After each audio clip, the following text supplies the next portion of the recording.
Welcome to the Hearts of Men podcast, a journey into the depths of men's hearts where courage meets vulnerability and wisdom embraces integrity.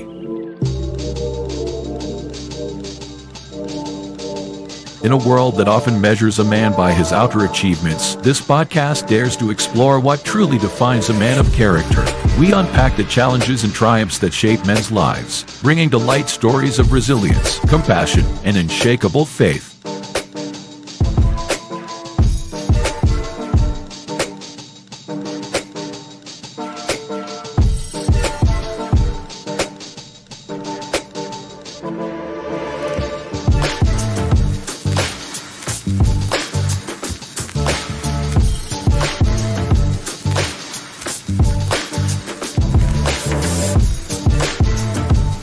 We believe that the heart of a man is a treasure trove of untold stories, powerful lessons, and profound wisdom. Through authentic dialogues and insightful discussions, we aim to unlock these treasures, one story at a time.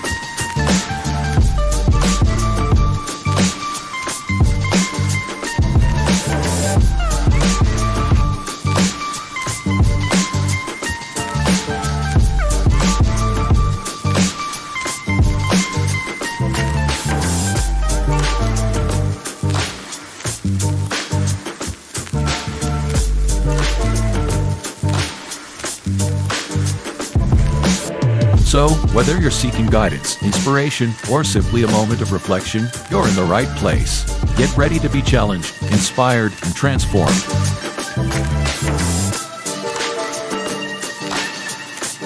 And now, to guide you through this journey of discovery, please welcome your host, a visionary leader and a true catalyst for change, Dwayne Dwyer, but we affectionately know him as the Mindset Coach.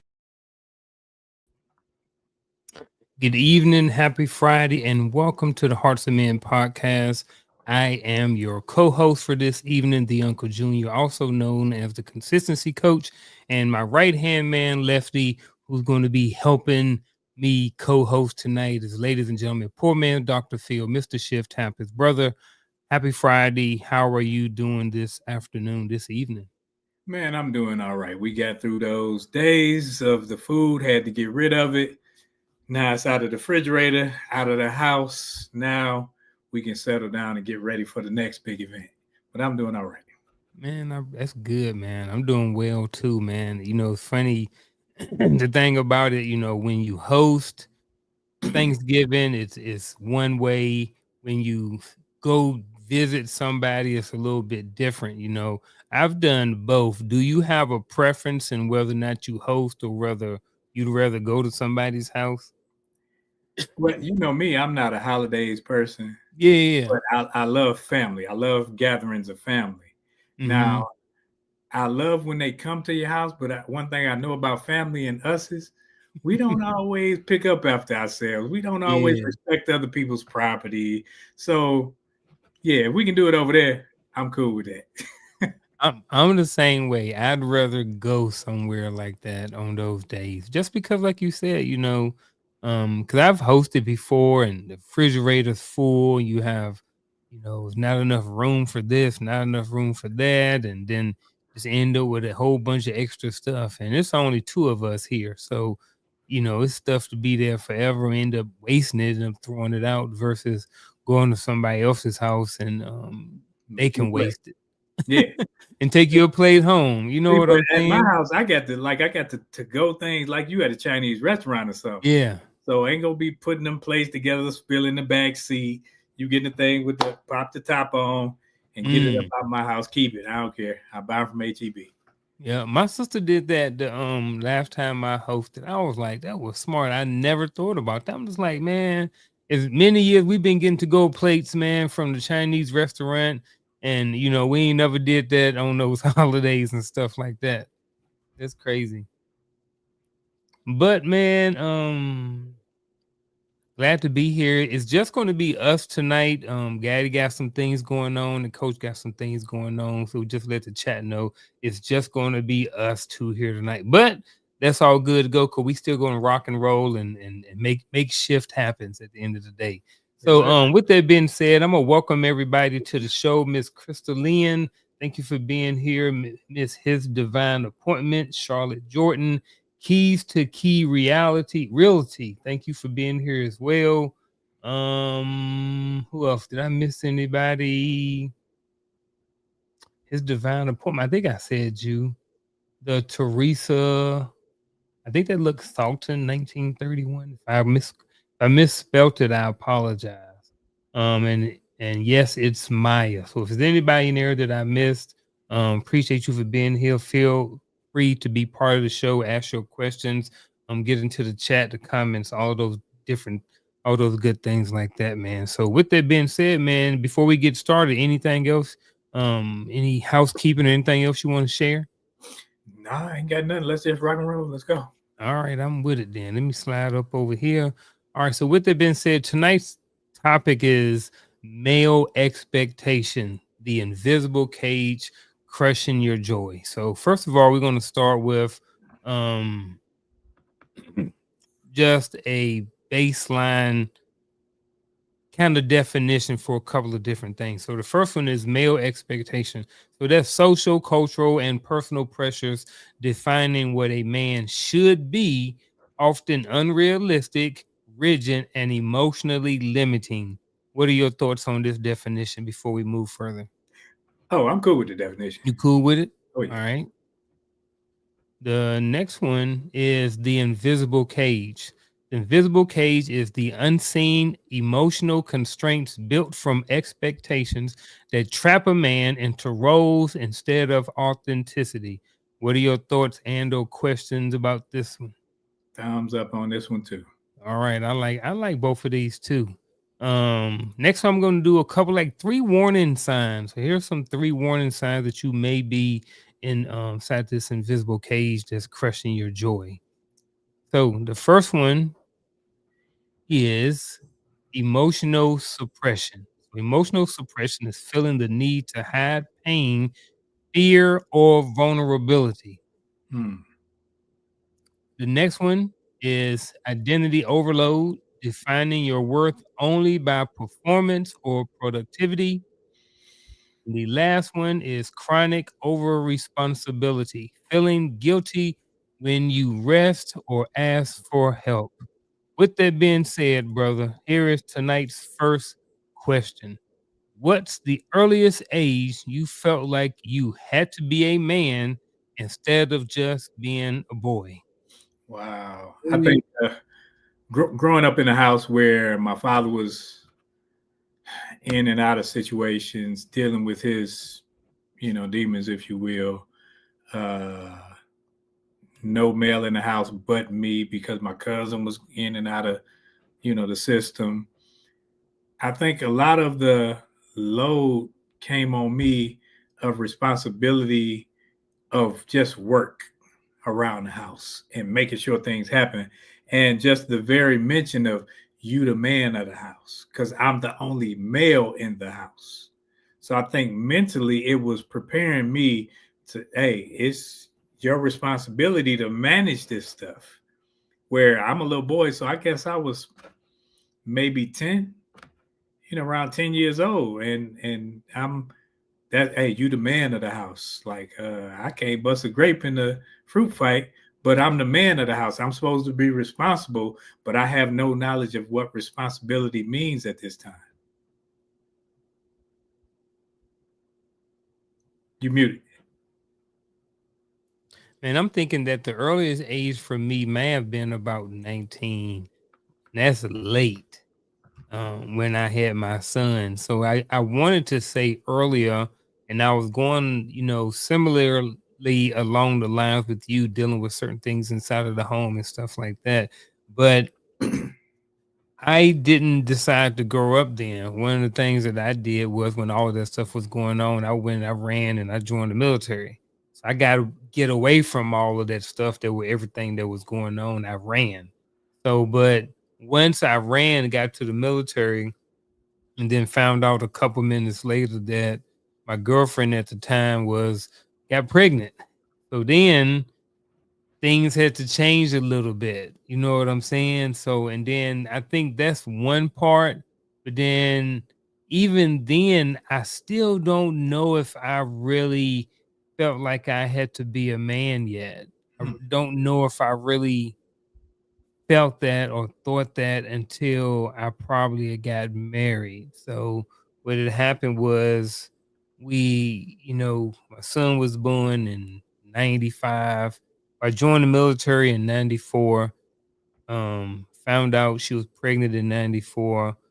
He was born in 95 and we got married in 96. So even though I had a child, we were in two different states. So I was in Colorado and she was in Virginia. So it's like, I still didn't necessarily feel the need or have the need to really grow up and be a man yet. So I'm still acting like a boy. I'm still getting in trouble. I'm still thinking and doing childish things. So that's why I don't necessarily say maybe it would 19. It may not have been until I actually got married at 20 and then they moved out to Colorado when I was like, this is real now. Like these bills, this rent got to be paid every single month.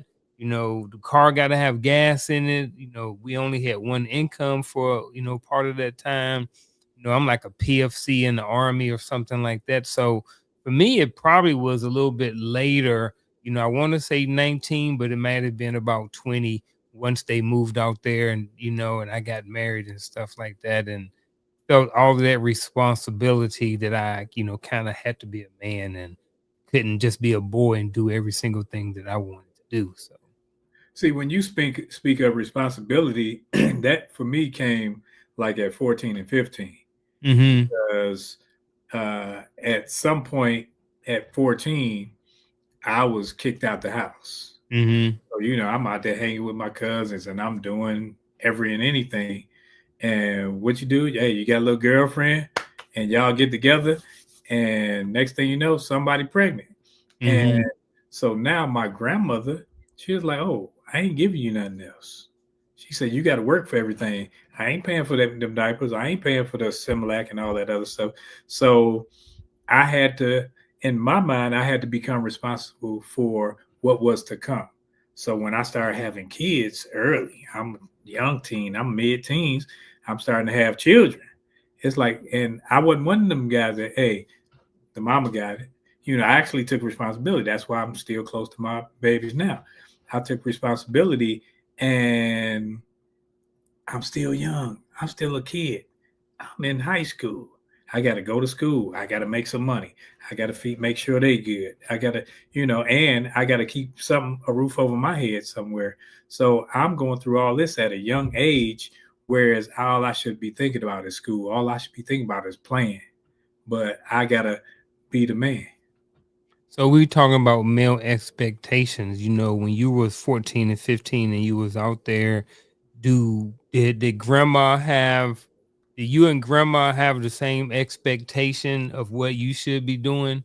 You know what I mean? Like, You was you said like, well, I need to be doing this, and grandma like, nah, you need to be doing this. Like, were you kind of okay with grandma saying you got to pay for everything? I wasn't, because I think, hey, I'm young and I played sports, and it's like, hold up. I looked at like, man, I'm losing my life. What I Mm-hmm. like, I want to play. I want to go outside and play basketball, play football, and do all. I want to have fun. But Yeah. at that point, she said, no, fun is over. You got responsibility. When you had fun for them little 90 seconds, and now you got responsibility from that. So she made me stick to that. And Mm. I'm thinking, okay, she's just talking. But now when things came down, she's like, ain't my Yeah. responsibility. So she Yeah. made me stick to it. Dang, yeah. So y'all had different expectations about what you should have been doing at 14. I get that too. And I've seen those shows on TV where they got like those 16-year-old girls and like getting pregnant and stuff like this. And like the mamas be watching the kids and stuff like this. And the kids still be out partying and hanging out. And I'm just like, man, how in the world?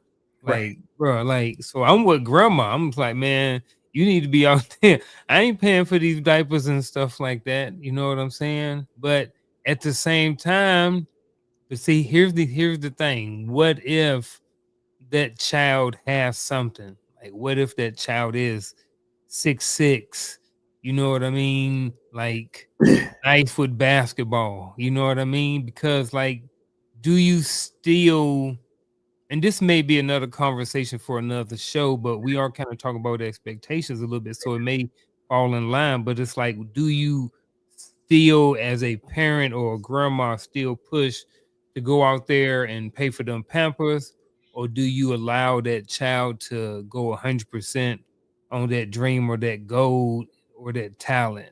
You know what I'm saying?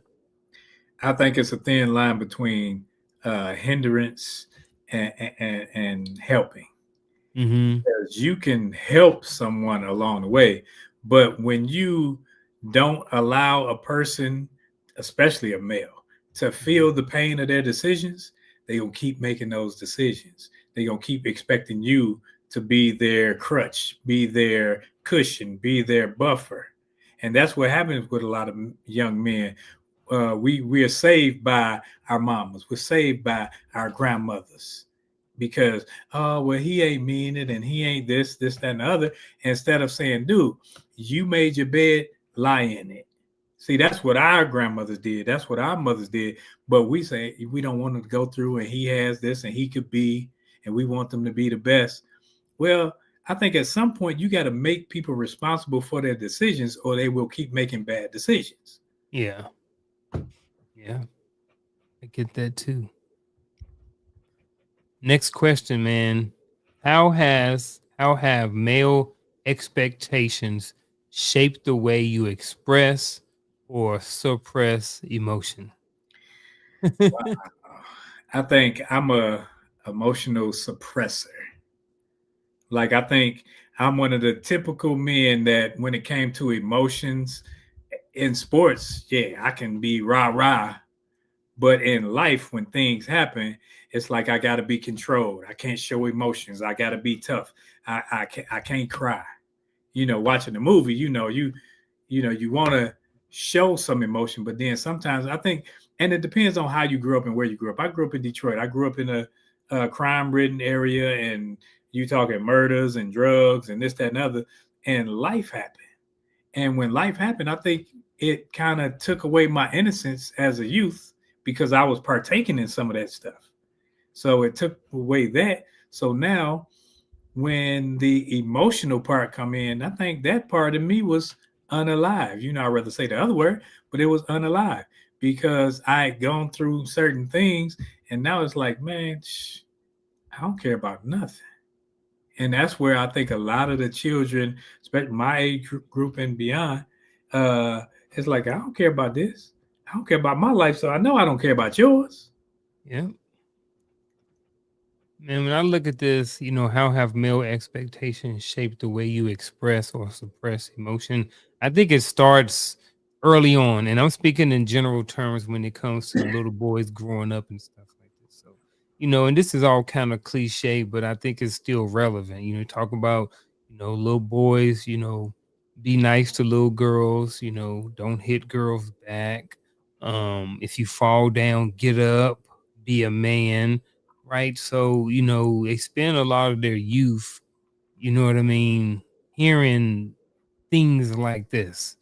And then as they get older, and they get into relationships, they hear, sometimes the opposite stuff of that. They like, talk more, be more in touch with your emotions, different stuff like this. So it's like sometimes men get, as they go through life, the women in their lives give them, I don't know if to say is mixed emotions, but give them mixed information. Because again, in one sense, you're telling them to be a man and different things like this. In another minute, you're telling them to open up and be sensitive and be more in contact, more in touch with your feelings. So, and I think sometimes with some men, they can cause kind of confusion. So they don't know, going through life until they get to a certain level of maturity or getting certain understanding that it's okay to express, in my opinion, express and suppress your emotion. I think that there are certain times that I need to suppress my emotion, but I can still because I may be in a certain situation. Every situation I don't need to be flying off the handle or to be emotional about, in a positive way or in a negative way.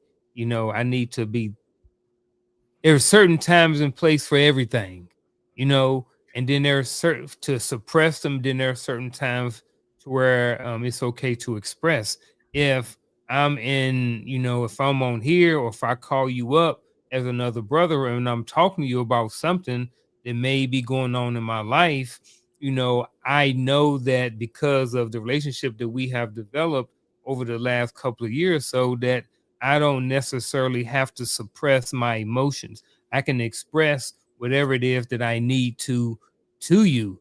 But there may be certain information that or certain people that I may call to where I may suppress my emotion, or even certain times. If I'm at work and I'm having a conversation, it may be better for me to suppress that emotion versus giving giving somebody the business. You know See, what I'm saying? I like what you said, but I think instead of the word suppress, what Mhm. you're saying is like detonation.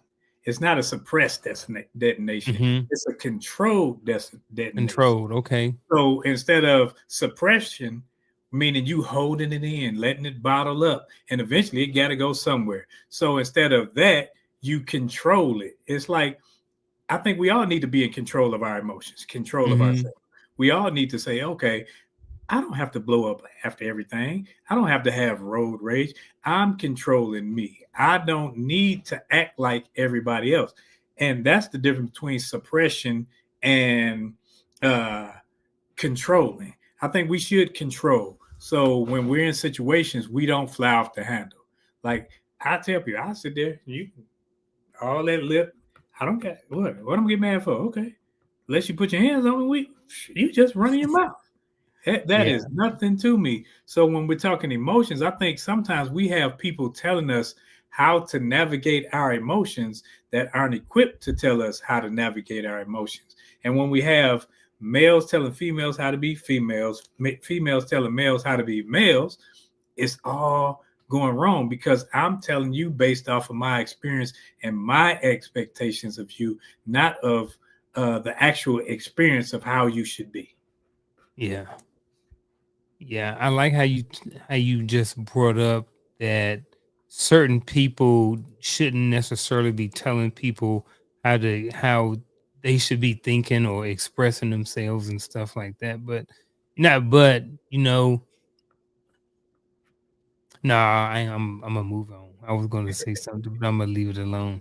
Um Seen a couple of other people popped in. Coach popped in, so he's in the chat. Good to see you, and culture collab as well. So thank again everybody for being here. Again, if you have a question or anything like that you would like us to get to or answer, something like that, feel free to drop it in the chat while you're at it and while you listening to the sound of my voice. Go ahead and hit that like button, share it, and share this conversation with somebody else. um I got a personal question for the audience as well. So, um, what's one expectation you carried that wasn't yours, but you lived under it anyway? What's one expectation you carried that wasn't yours, but you lived under it anyway? One expectation, I think, not to show weakness, Mm, not to show weakness, whether that's emotion, and that made me a horrible person to be in a relationship with, a horrible person to parent children, because it's like suck it up, you'll be all right. Even as a soldier, it's like I thought, oh, push through it, suck it up, push through it. It's like, so pain was almost a figment of somebody's imagination. It's like, nah, you just complaining to be complaining. So sometimes actual pains or things that need to be addressed was overlooked by me because of my insensitivity to it. um, It's like insensitivity. But yeah. I think for me, it was that the that you gotta fix everything, that you fix everything. As daddy, everybody leans on daddy for everything. Fix this, fix that, need help with my homework. So I know people know the song, Superwoman from way back in the day, but I think sometimes men are held to that standard too, as always trying to having to fix everything. And this could be things that we want to do, things that we may stereotypically be our role to do, but it's like sometimes I f- I used to think or feel like I had to fix everything. And I don't know why, but as I got older, I realized that I think this may have went back to the whole happy wife, happy life type thing, to whereas it was always trying to fix every single thing on my own and not necessarily holding anybody else accountable. You know what I'm saying? It was like I got to always be the one who changed. You know what I'm saying? In the relationship piece. But I just think that sometimes not necessarily just in a relationship, but I think that's one expectation that I carried that wasn't mine. But I lived under it anyway. And that was again to think that I had to fix everything. You ever felt like that or think that, or were you kind of raised differently than that? I think I still feel like that. I think Mm-hmm. even the way I am with my daughters, it's almost where they could think daddy can put an engine in the car. Yeah. And daddy saying, nah, I get my doggone nails manicured. I ain't touching no engine. But Mm-hmm. like I got one daughter where if it's something go on, she calls me and I'm like, I don't know nothing about putting no shingles on no roof, but Yeah. automatically she think, hey, daddy Superman, he gonna fix it. And I put my cape on and I figure it out instead Yeah. of, but I've learned how to not think, okay, I can fix it. But in the military, I was taught that you don't have to know everything as long as you know someone who has the knowledge that you need. So that's how I move. Do you, it seems like for you in that situation, it's not something that you mind doing and that you may actually enjoy doing. But do you think that if that is the case, or if it's not, either way, let me know. But do you think that I guess what I'm saying is that I guess if it's some sort of, if you enjoy doing it, that's good. And I guess in a sense, that can be a very respectable place to be in. Like to want people always want your knowledge, your information. Oh man, Pop, he can fix anything, man. Uncle Roe, what I mean, Granddaddy Roe, all the different people, in your life that reach out to you and feel like you can fix everything. In a sense, like I said, it seems like that's a good position there to be in. However, sometimes I wonder if the other end of that could be to whereas we as men get taken advantage of because we do want to be able to help and we want to be able to support, especially the loved ones and the people that we kind of drew a circle around and said, this is who and what we're going to protect. So, you know what I'm saying? Yeah, but I think after a point, I think sometimes we have a fear of letting them down. We Yeah. got a fear of saying, "Hey, I don't know how to do that." I think sometimes it's a inadequate feeling within that we don't want. So we try to avoid it and we'll go up there beating on stuff and trying to figure stuff out, messing stuff up instead of saying, I just don't know. And as men, that could be one of those cages that we're talking about, where you put yourself in an emotional cage where you like, hey, I don't want to burden anybody else. Mm-hmm. Hey, they asked me to do it. I'm gonna try to make it happen. I'm gonna try to fix it. So instead of making things better, we tend to make things worse. But then I think there's also a group of men, excuse me, who don't get the phone calls from their kids. You know what I'm saying? And that's kind of what I was talking about too, is like you're in a good situation where you have good relationships with the people in your bloodline to whereas they feel comfortable and that they want or know that they can count on you for X, Y, and Z, versus there are some dudes out there who not getting those calls from their kids, saying, "Hey, dad, you know how to fix this. Hey, dad, you know how to take care of this." You know what I'm saying? So I think at the end of the day, it's a good situation to be in, but not no, but I can also see, I guess, depend on a person's family. I wouldn't want, well, I don't know. I guess you can't really be taken advantage. You think people can be taken advantage of in those spots too? There's I probably think they some can. bad I think out you there. can be taken advantage of, but I think Yeah. when it comes to, I love that my daughters think I'm Superman at times. Yeah. Like, man, call me. Hey, what you doing? I got it. But sometimes you can overstep, like, Yeah. because like my daughter has a husband, so when something goes Mhm. on in the house, I had to come to the point and say, hey, hit him up first, call Yep. him, make him, Yeah. because when you leave him out and it's almost like you're minimizing his manhood per se. Mhm. If he can get it happen, or if he calls me and say, I need some help with this, then we can have dialogue. But when you just alleviate him from the equation, it's almost a slap in the face to him. So I think that I'm responsible for mine. When Mhm. she got married, he's responsible for you, not me. Yep. And I think sometimes women don't understand. I'm gonna call my daddy. Nope, you're gonna call that man you married. Mm. That part right there, brother. Let me slide over here to chat real quick. I was just going through the chat. Um, I'll answer this one first because I thought about this one a lot. Where do you feel the pressure to perform the most? Home, work, or relationships? So home, work, or relationships. I would say for me, it is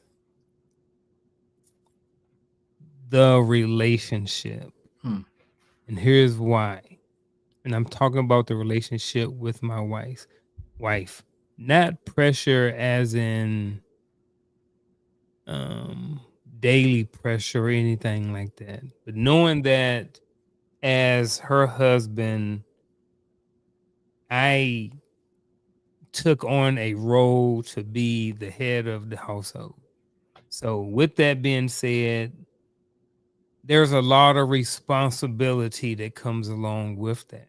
You know what I'm saying?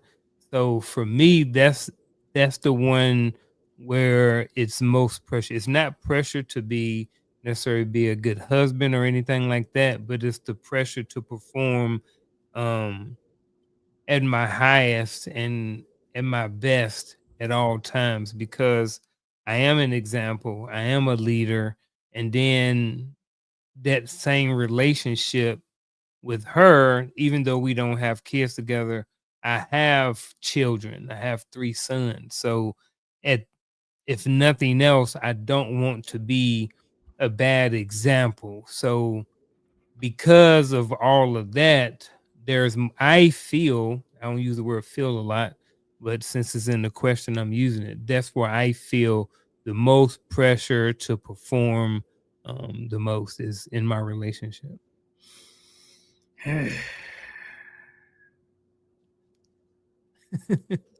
I like the question, but it's like, man, and I want to go with the relationships as well, but I think you tackled that enough. I think sometimes in the home, just how I am, I go with home. You tackle relationships in the home. I got to make sure groceries in the house. I got to make sure a roof over the head. If the fence go down, I got to make sure. If the grass ain't cut, I got to make sure. If like I was in the backyard the other day, I got wasp nests everywhere. somebody gonna come to me and say, hey, hey, Yeah. so it's like in the home, it's like my responsibility level is like, man, I know I pay for the thing, but I got to pay for it. I got to furnish it. I got to make sure it's this. I got to make sure it's that. So sometimes that can be taxing. And I think at times people don't look at us as being human. We can be needed, but we ain't human. You supposed to be the man. You supposed to be the husband. You supposed to be the head. Yeah, you want me to be the head when it's something like that. But when I'm telling you to shut your mouth and let's move this way, you don't want to shut your mouth. You want to keep talking. So at times, being responsible, to me, that's what manhood is, being responsible. Being responsible for things, whether it's the house, whether it's the relationship, whatever it is, means that you get the short end of the stick. Everybody don't want the short end of the stick. So, you tackled that relationship part. I just want to go with the home, to see. Yeah, I get the home too. And when you are managing a home, there's, the more people you have in it, the more relationships that you have to work on. You know what I mean? Because, the wife, me and the wife, he got this type of relationship. This is how we talk to each other. Me and my daughter right here, me and my son, we like this. Me and my granddaughter, the grandson, we like this. So even in managing the home overall, you still have to encompass all of those relationships that fall up underneath that home. And not necessarily just your home, but other people's home as well. Like you mentioned, if your daughter and her husband live somewhere else and she call you up to about some stuff, not saying that he's like this, but there are some men looking over here like like, why you calling this dude? Like, I'm your husband. Why you not asking me how to fix the car? Or why you not asking me this, and this? You know what I'm saying? So how we are as men sometimes, and we talking about that home, sometimes how we are in our home can have an impact on somebody else's home. You mentioned that same that me and my wife now had a similar situation that she had told me about. We've been together for almost 11 years, and in the time that we were dating before we got married, there was a situation I ain't even know anything about it, where she had asked her dad something, and he was like, go ask your man, because we were living together at the time, but we wasn't married yet. Mhm. So, in their culture and stuff like that, he same way you were like, look, no, man, like, that's who you need to be talking to. I kind of learned that along the way too, somewhere along the line, I learned that, whoever name that woman has, is their responsibility. So my wife was born, her dad's last name is Lincoln. So before we got married, her last name was Lincoln. So as Lincoln, it's still her dad's responsibility. But now that her last name is Martin, it's my responsibility. So that's just a little something that I picked up along the way. But man, you hit a home run when you was talking about the home stuff there.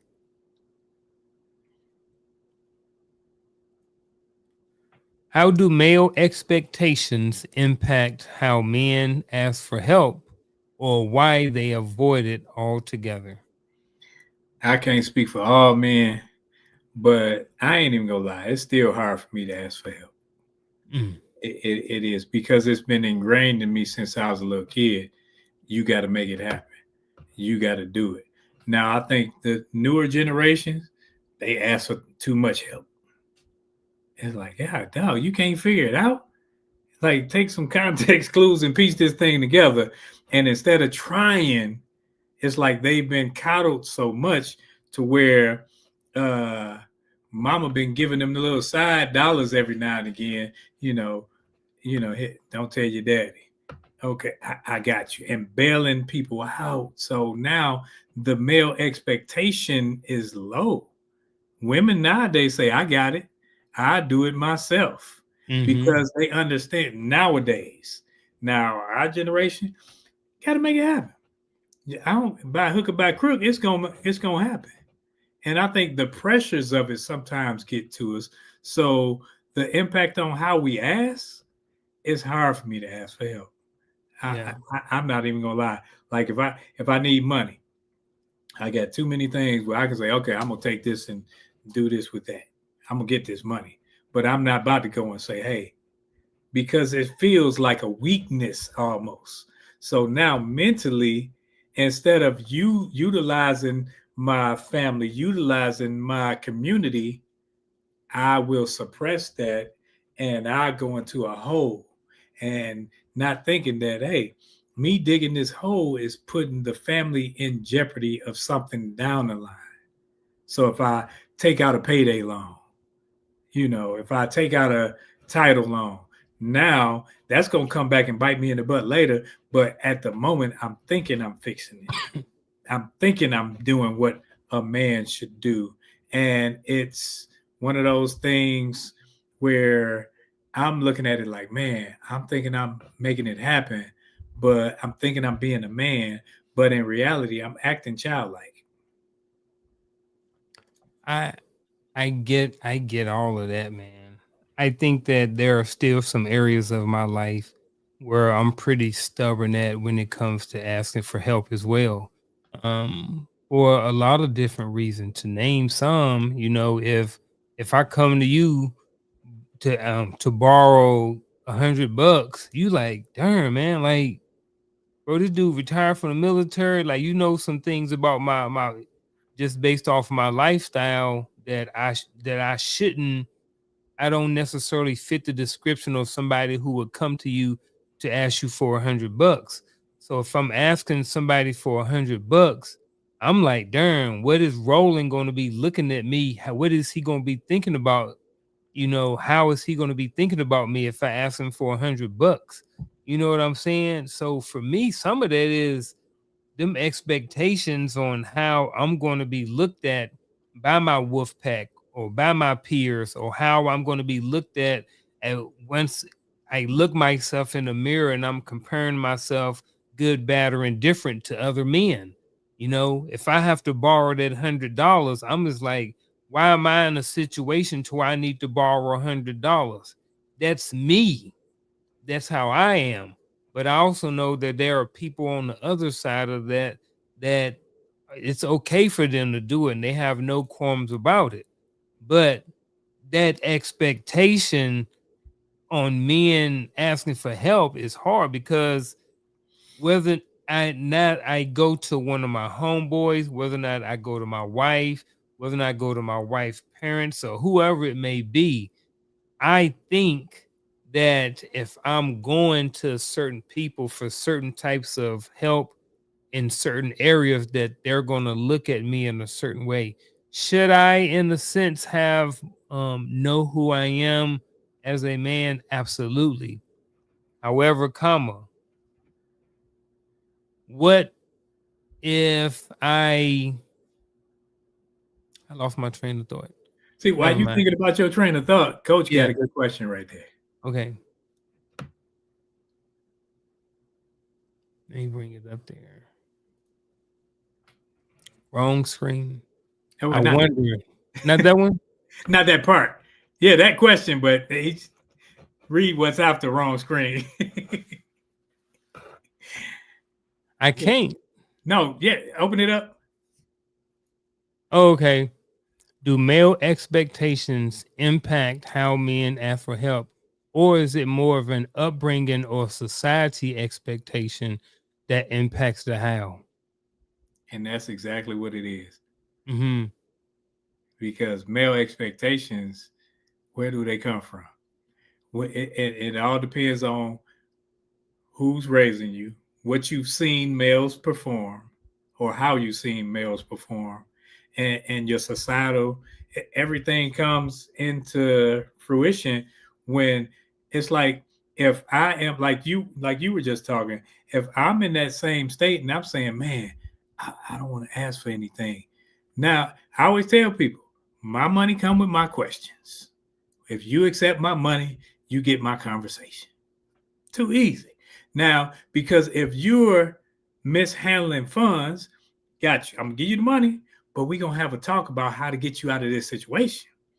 That's how we grow. Now, if I just give you the money and say whatever, whatever, just leave you to yourself, you're gonna be back asking me for money next month. But if I could grow a relationship and teach you, if I'm equipped with it. See, sometimes we got people that's not equipped trying to tell people, hey, this is how to spend money and save money, and you're not necessarily equipped. But when you have people that are equipped, or people, if I say, man, I don't know, let me grab coach.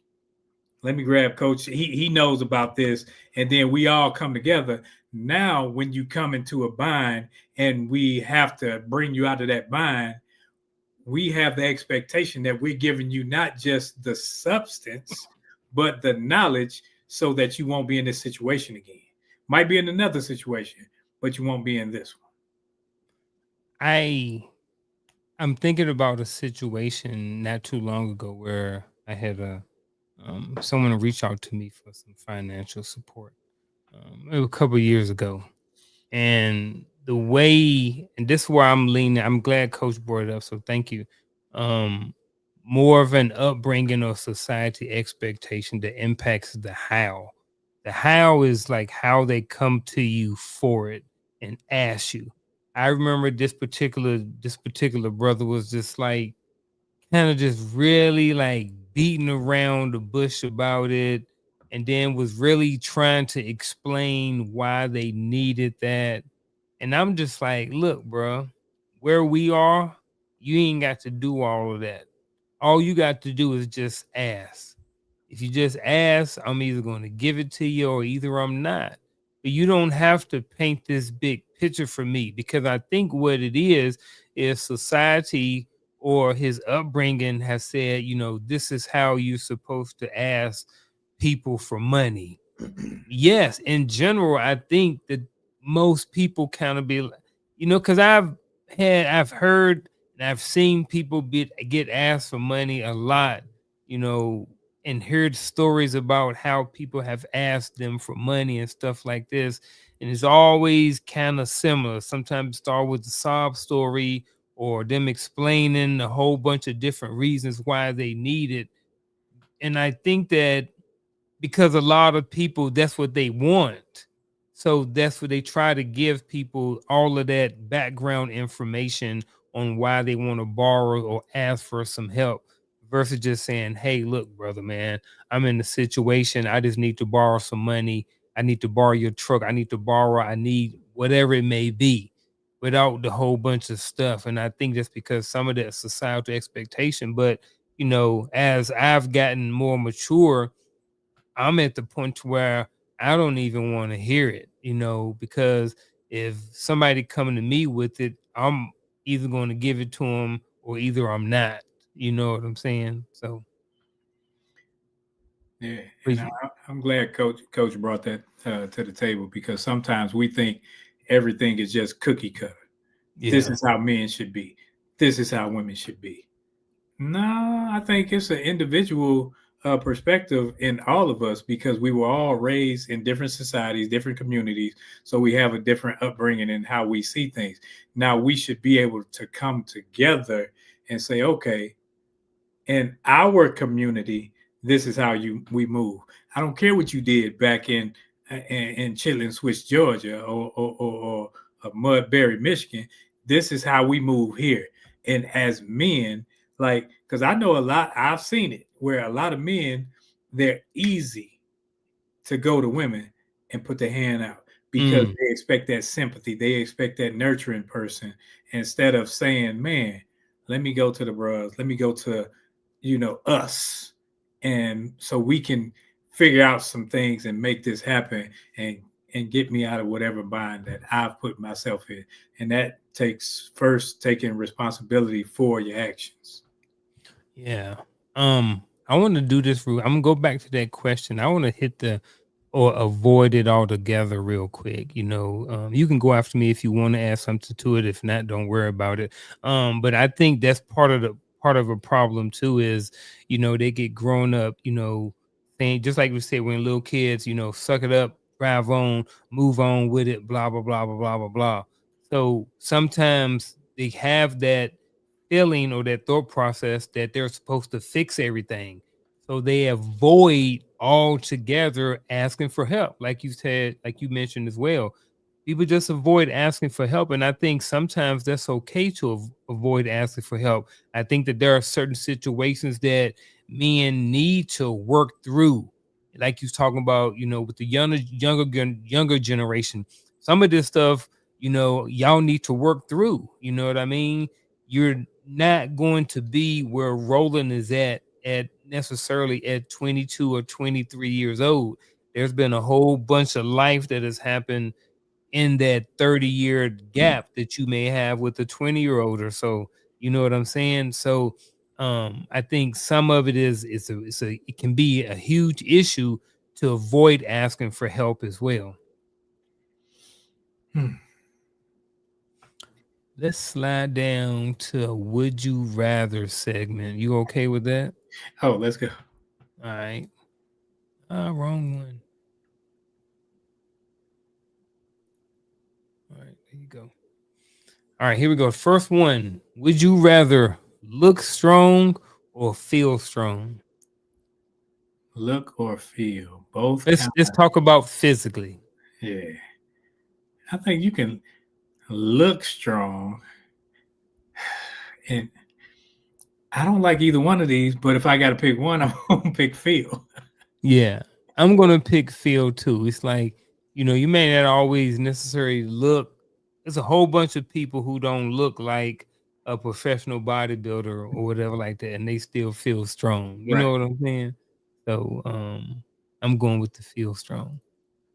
Would you rather ask for help or struggle quietly?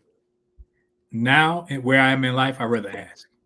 Right now, you rather ask? But I think that took some maturing. I had to get to that point because I was one of the people where I sit up there and have a lighter and a can of pork and beans and eat that before I ask for somebody. I was one of those type of people. Yep. But then when you have responsibilities, now, oh, Daddy, where you taking the TV? Why the TV leaving? And you got a ticket for the TV now because you had to go pawn the TV. It's like we put ourselves in situations out of pride. And I think that becomes what we think is manhood. And because we quantify who we are by our income, by our status, by our knowledge base. So we like to talk big about ourselves when we are really minute. All right. Would you rather redefine masculinity or continue traditional? Redefine all day. Redefine. I mean, which one you? I don't know. I had people bad at me because I wash clothes, because I do laundry, because I like you making the bed, like that's an adult task. That's not a sex task. That's an adult task. Yeah. So I think that masculinity and femininity, I think when we look at them and we try to base them off of certain roles that we play, we already starting on the wrong foot. Yeah. I definitely think that redefining masculinity is something that needs to be done. So I don't know. But I like traditional stuff too. I like traditional stuff. But would I rather redefine masculinity? Because I don't like how masculinity is defined right now. And see, that's why I'm leaning more so towards there. Yeah. Yeah, I'm gonna roll with you, man. Redefine masculinity. Let me see. Let me see if the chat got anything.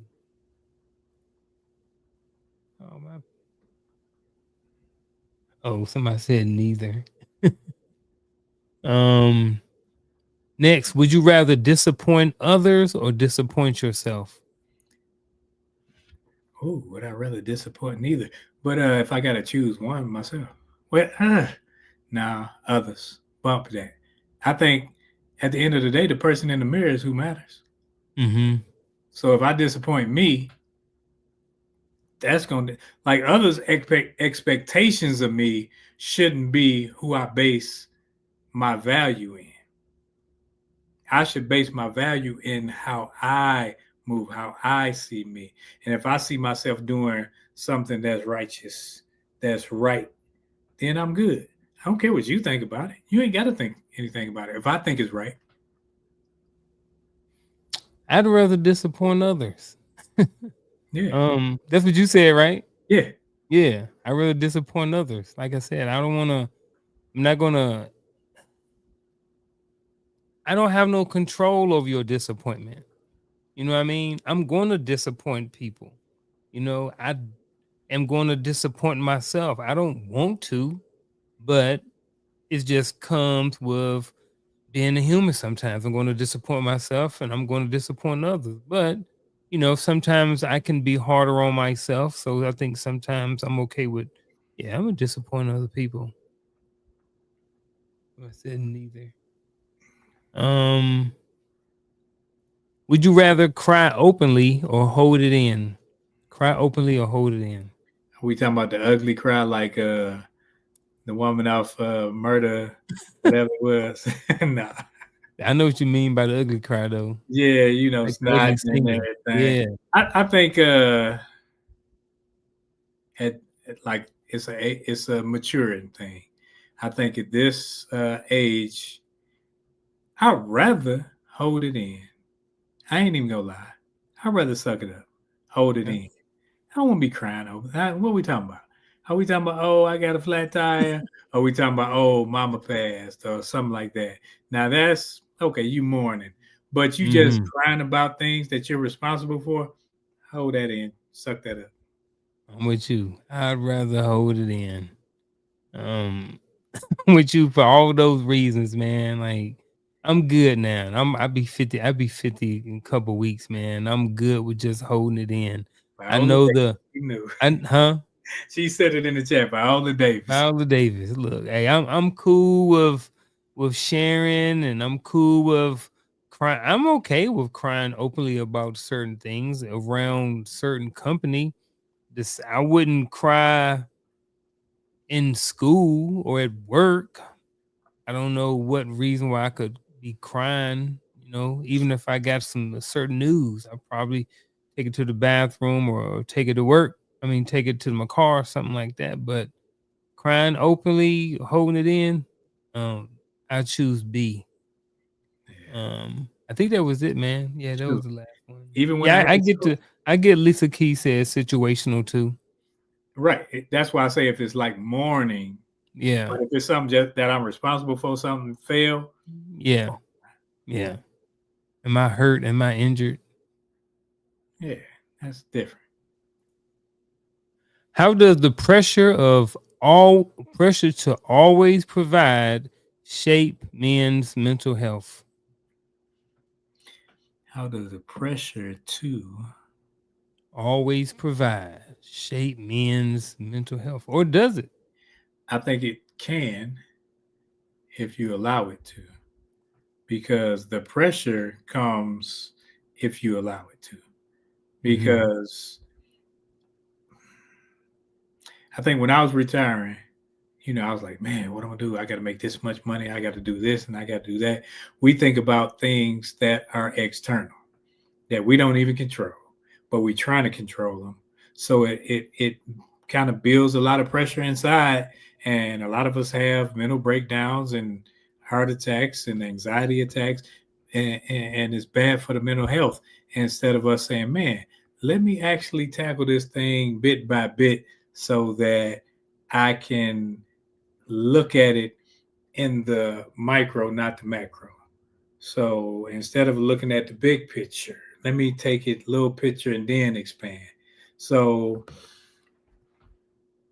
I think we need to change how we focus on things so that the pressure won't build up, because we understand what pressure can do to us, but we allow it. So when we put ourselves in spaces where we can actually decompress and actually look at a situation instead of just blowing up about it or thinking, I think we handle it better. First of all, I do think that for a lot of men that have been taught that, well, I ain't gonna say that, but I think that initially, that always provide statement, when you're young and starting off, I don't know if you really understand what that means. Like always, like that means until the day that I'm no longer here. So if some young man at 19 or 20 years old decides to get married, you know what I mean? That responsibility or that pressure to always provide means until you are no longer here. And I think that's a lot of pressure that I didn't necessarily think about when I was 20. Mhm. When I was jumping the broom, I didn't, I do always, but how long is always? That's a long time. See, but And I think then that, I think the pressure is when you're in a relationship, the pressure is on both people. It's not on one mm-hmm, person yeah, because provide protection. Who protects? Both. mm-hmm, It's not a one because uh, your mate, your spouse, your partner, whomever, they see some things that you may not see. So they like, hey, you need to rest right now. You need to go to sleep. They telling you things that, hey, I see you getting tired. I see you ripping and running. I see you doing these things. Whereas I think we've been uh, conditioned to think of the responsibility portion of I got to earn money and I got to be there ready to fight for my family. And that's not the only protection. That's not the only provision that's necessary. That's why it's a combined effort. Is not just a one-off. yeah. I definitely get that. Um,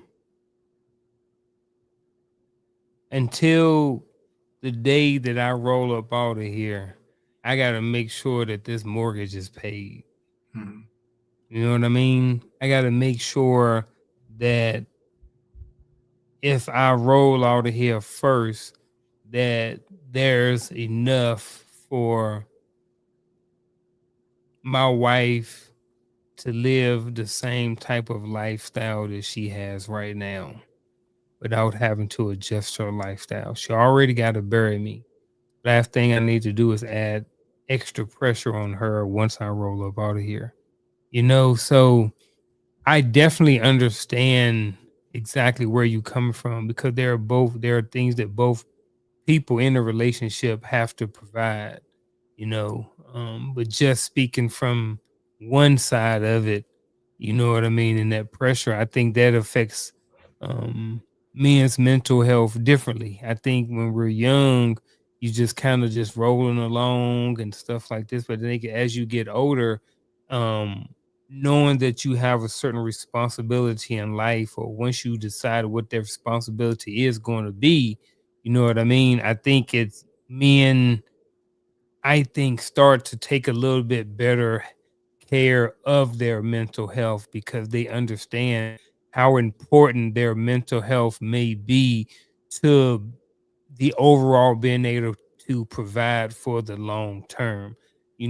I definitely do more mental health stuff that I do in my 40s than I did in my 20s or in my 30s.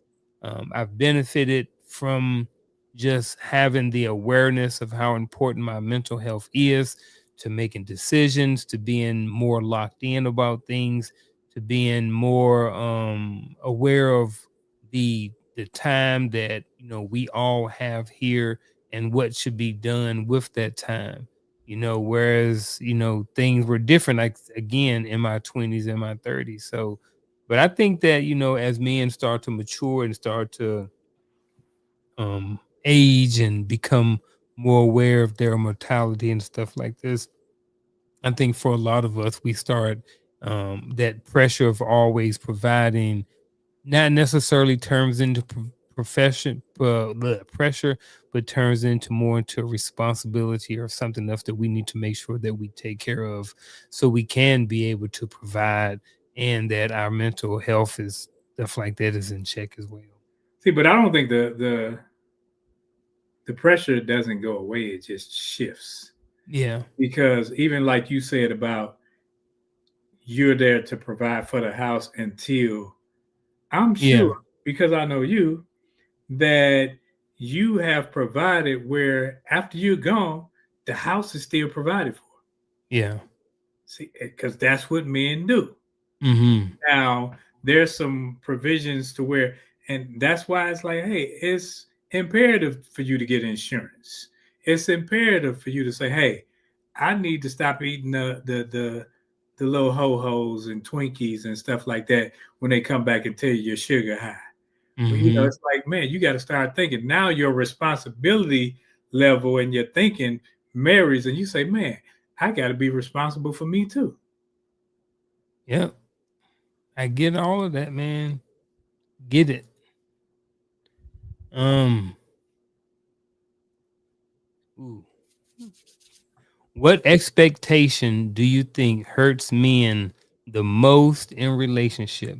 What expectation do you think hurts men the most in relationships? I'm the man, and I got it. Mm, I think when we think I'm the man and I got it, we put more pressure on us than necessary, and we think we can handle it all by ourselves instead of saying, man, this is a partnership. And in the partnership, hey, I may have to carry this load, you carry that load. Sometimes I got the heavyweight, sometimes you got the heavyweight. And when you work together, that's when things work. But when you saying, well, I got it, what you're trying to do is be the big I and that person be the little you. Instead of saying, let's work this thing together. It's a we effort, not a me effort. I like that one. I think one I want to go with is, I guess I kind of want to go back to the emotions.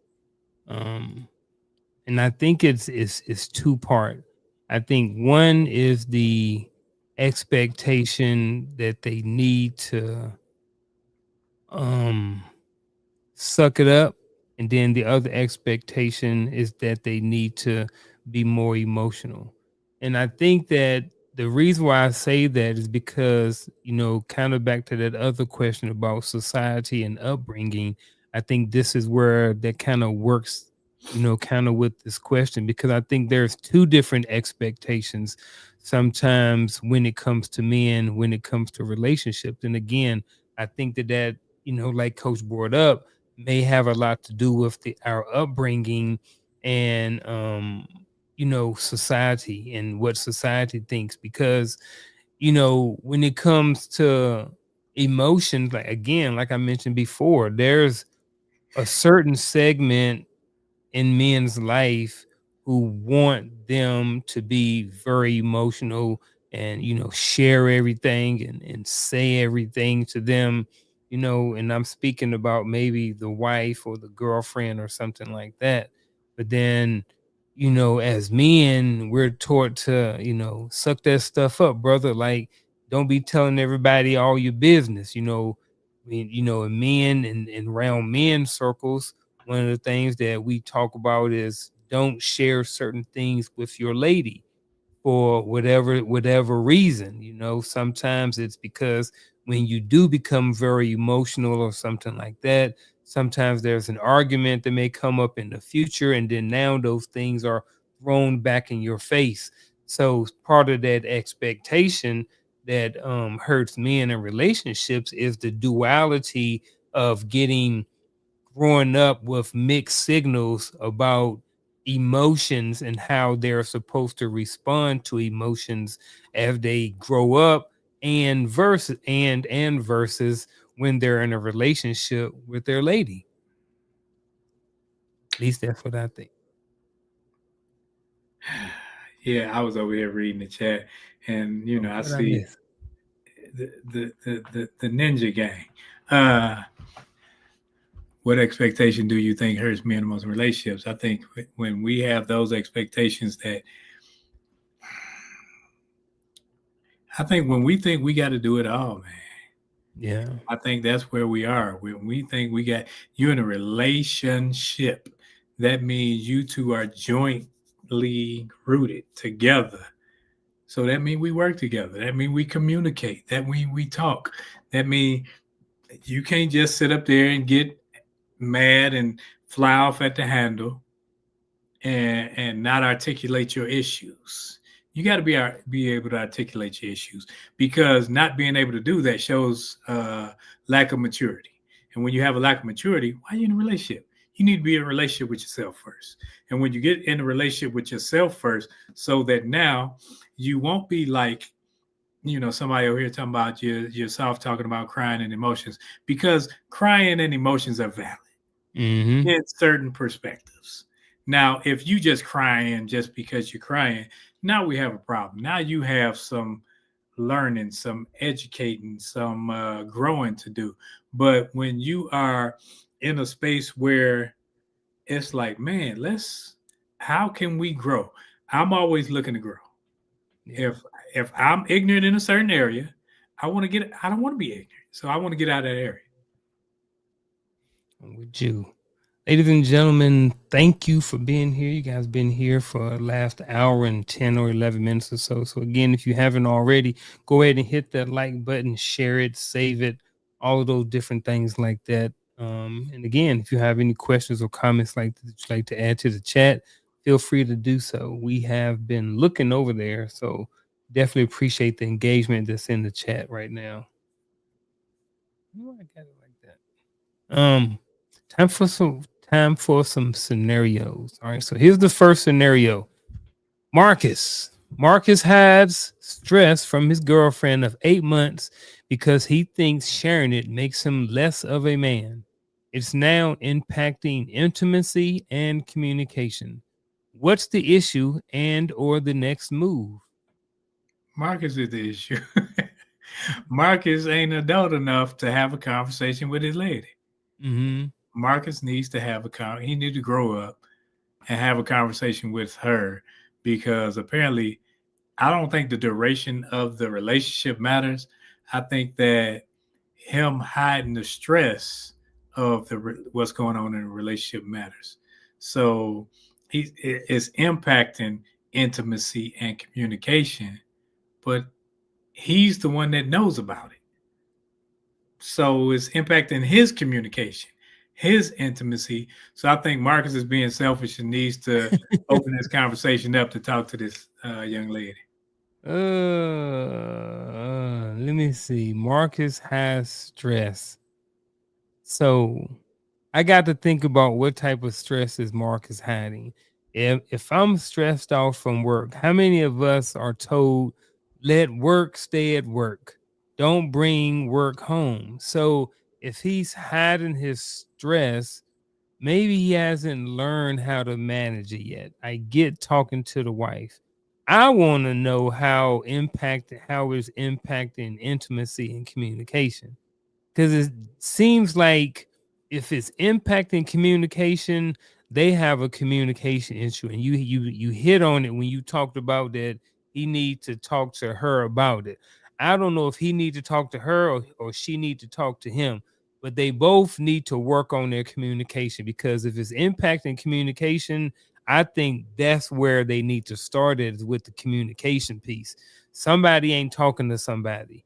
I get coming home and not wanting to share what's going on at work. I get, how many times we like I said, how many times have we heard, don't bring that work home. Let work stay at work. Don't bring it here. But sometimes I do believe that that's a lot easier said than done. When you work, I'm good at work, but there are some teachers and there are some people who have some high stressful jobs, and it's hard to leave everything at work. Sometimes it's not as easy for people to transition once they come home, especially if you talking 12, 14-hour days, stuff like that. A lot of your waking moments are spent at work, not at home. So I definitely know there's some communication stuff, but I need to know a little bit more about how it's affecting their intimacy and communication on this one. Anything to add?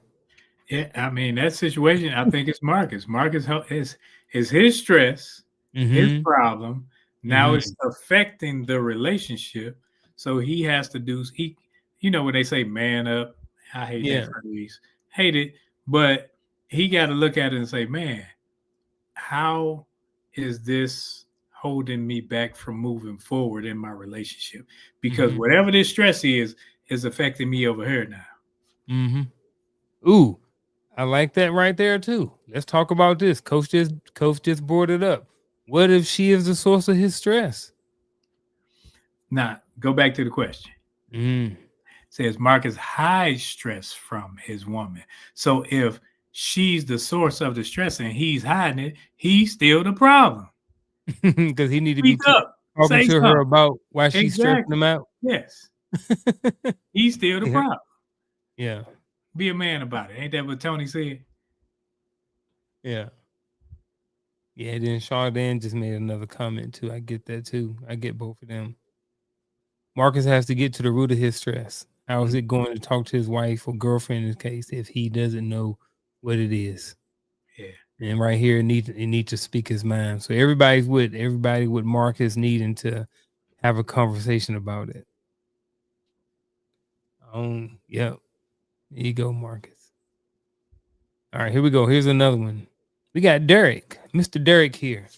So Derek works 65 hours a week because he fears being seen as lazy.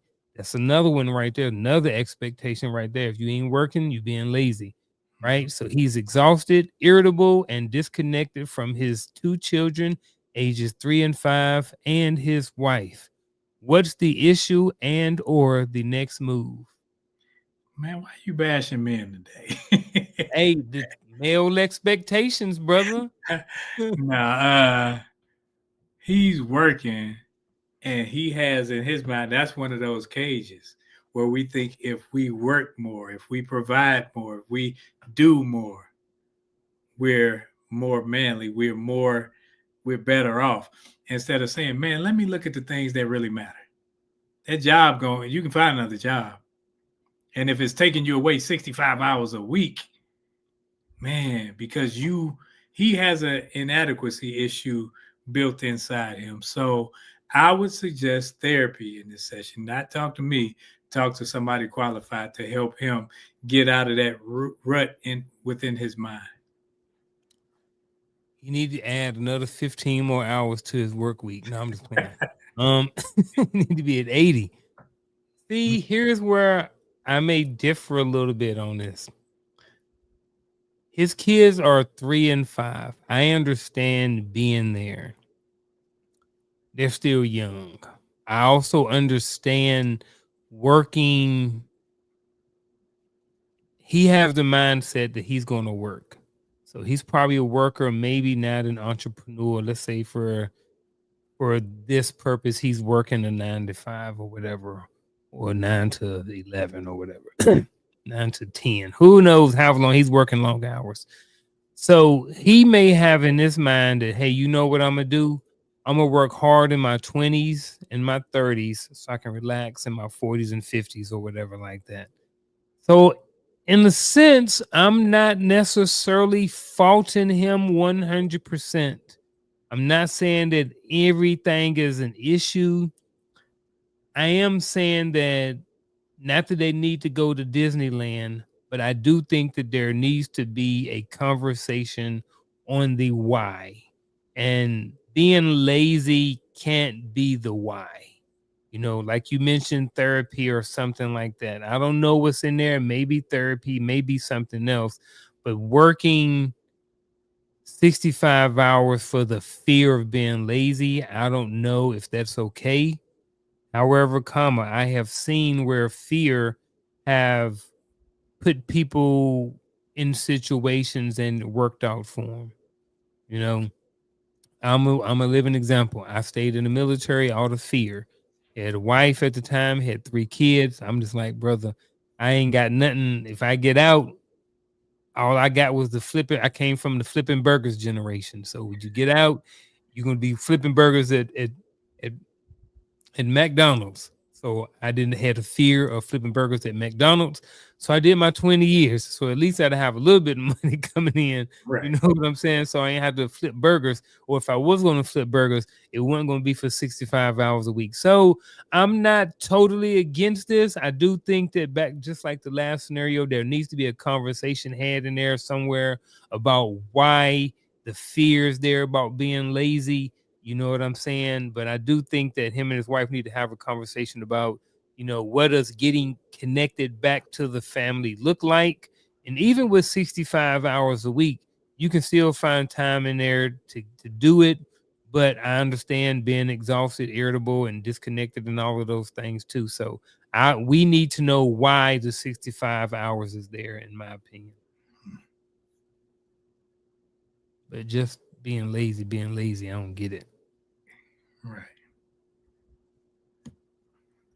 Is divine say what defines lazy? Exactly. So Yeah, something exactly. in his mental says, if I'm not moving and being quote unquote productive, that I'm being lazy. Yeah. Yeah, That's but what, yeah. yeah, productivity doesn't necessarily just happen because you're actually moving. You can be productive while you're sitting still. Make money work for you, not you work for it. Yeah. I definitely get that. Fact or myth. Then we got a couple more questions. She be flying through. Fact or myth. Here's the it come out. There we go. I don't need that. Fact or myth. Men should never show weakness. Fact or myth? Myth. Myth all day long. Yeah. Then we gotta look at what's defined as a weakness. We'll come back to that one maybe. Fact or myth? Real men solve problems alone. Real men solve problems. That's definitely a myth. Yeah, that's a myth. Because sometimes I can't brainstorm with myself. I got to call coach. I got to call Unc. I got to call Gaddy. I got to say, hey, man, I'm thinking like this. Because if it's all about me and my world, and I'm the only one living there, I'm living on the island with a volleyball, I can do that. But since I ain't Tom Hanks, I can't do that. So now, since I have other people, other responsibility, I got to be able to say, hey, what you think about this? What you think? Okay, I was thinking this, and now I got other people's perspectives, hence empowering perspectives. But go ahead. Yeah. Little plug. Yeah, that's a lot. Who gets to determine what a real man is? That part right there. And then, yeah, I'm with you, man. I do believe that, men do solve problems alone all the time. I also think that it's not necessarily a fact that makes you a real man if you solve problems alone. I think both, so I'm thinking it's a myth in my book. Coach must be lagging behind a little bit, so let me I'm gonna hit this question up real quick. He said only way he working 65 hours a week. This is back to the other guy, the other guy we talked about. If he's only way he working 65 hours if he is on salary or working two jobs. Age matters, stage of life matters, his ability to provide for his family, especially if he's still young, matters. Yeah, and that's kind of some of the stuff that I was talking about too. And that's why I kind of went there, was because if he young, I get that. You know what I'm saying? Maybe you're gonna spend a little bit extra time working a little bit more, maybe for a certain amount of months, maybe for a certain amount of time, until you get to a certain level or position in your job to where you may not have to do that as more. Because, man, let's be honest. I mean, I'm sure if we looked at the days, we probably did this a lot when we were in the military. Once you think about the time, from the time your dedicated time to the military every single day. If you thinking about it, you getting up at Fort Hood because you got to be in formation by 6:30, so you got to get up at 4:00 in order to leave the house by 4:30, so you can get through one of the gates in time, so you ain't got to be in line for a half an hour. You know what I'm saying? So it's like by the time you start at 4 o'clock, even if you get off at 16:30, you getting home by 1700 at the earliest, because you got traffic. Everybody's leaving the hood gates at the same time too. So now you just gave 13 and a half, 14 hours a day just to the military by the time you get up to the time you get back home, dedicated, at least 5 days a week. So it's easy to rack up 65 hours in the military during a week. And I'm sure it's probably a bunch of other jobs that can probably do the same thing.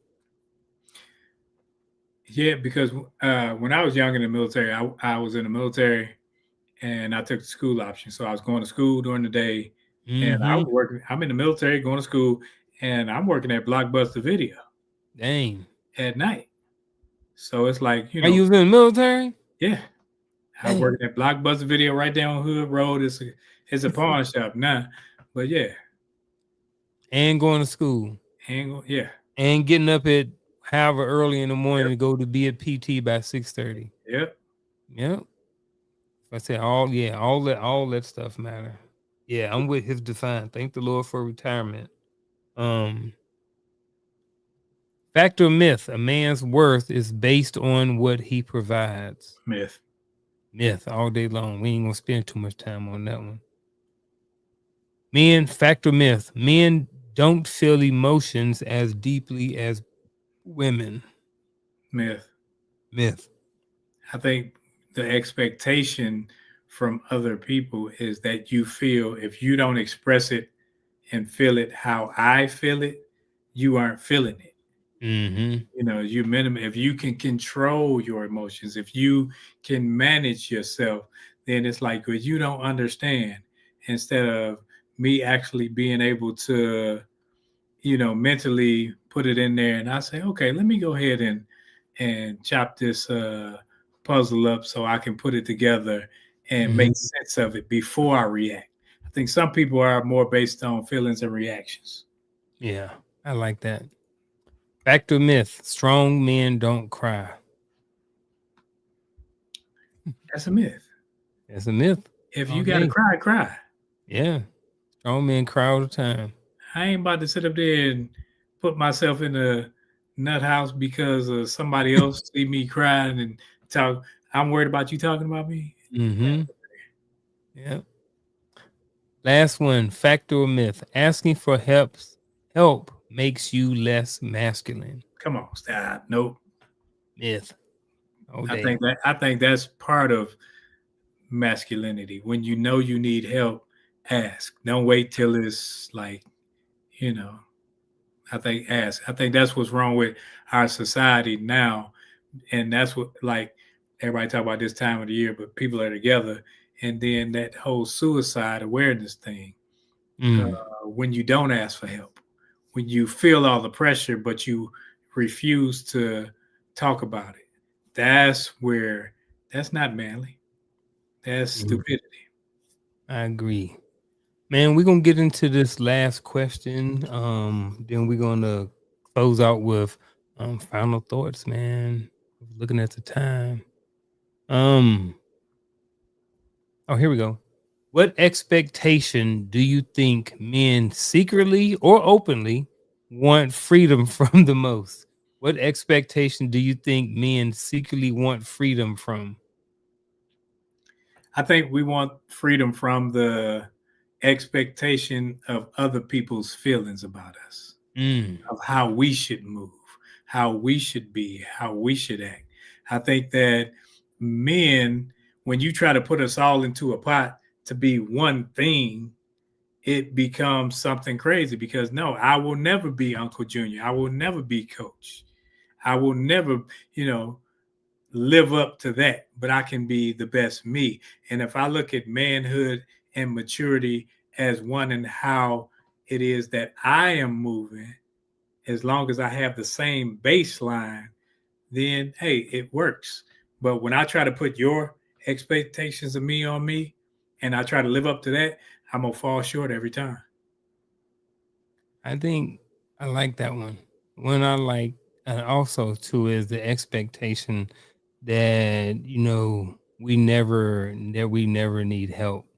You kind of mentioned it earlier. We still, in certain areas of our life, we still don't want to ask for help. But I think that there are a lot of men who do need help, but there's this expectation that men don't need help, that they got it, that everything is under control. And just because we are in control of our emotions doesn't mean that everything is working out, that we have everything under control, if that makes sense, because there's a lot of stuff that we just don't necessarily express to everybody, including our loved ones, because in certain situations, those people may or may not be able to help us out with those things anyway. So why am I going to go and tell my 3-year-old son about me not you know not having enough money this month to cover the rent? So like, he's not going to understand that. So why am I talking to him about it? So um that's what I think right there for that one. But I'm gonna keep it cut short because I do want to give us a couple of minutes um, for the final thoughts. You ready? You can go, and then I go after you. All Too right. easy.